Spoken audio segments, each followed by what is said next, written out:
Dalori don emerge as acting APC chair as Ganduje suddenly resigns. Welcome, country people, to Synod Media. Abeg, if you never subscribe to our channel, make you do so now. Put on your notification bell.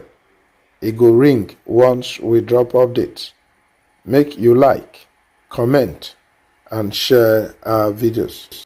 Deputy National Chairman North of the ruling All Progressives Congress APC, Alhaji Bukar Dalori, don emerge the acting national chairman of the party.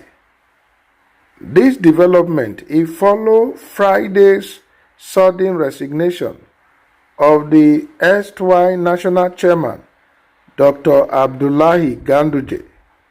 Section 14(2) of the APC Constitution as amended stipulates the duties of a deputy national chairman of the party, among which na to assist the national chairman for the discharge of his duties.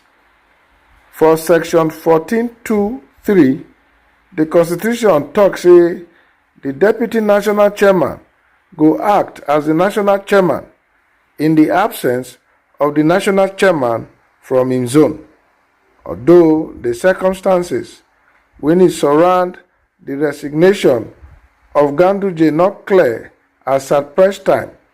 A top official of the party simply talk, say yes, not true, he don resign.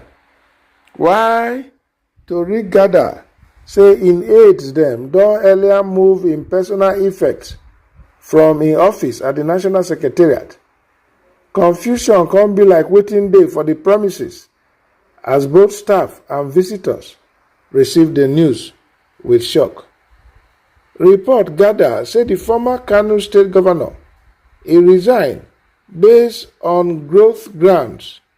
Party sources say consideration from the zoning of vice presidency was one of the reasons.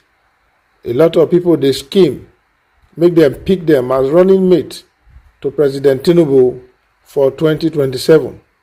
If you check even your own media reports, many of the names when they bring up now from the Northwest. If eventually the slot go to the Northwest, the party chairman could definitely come from another place.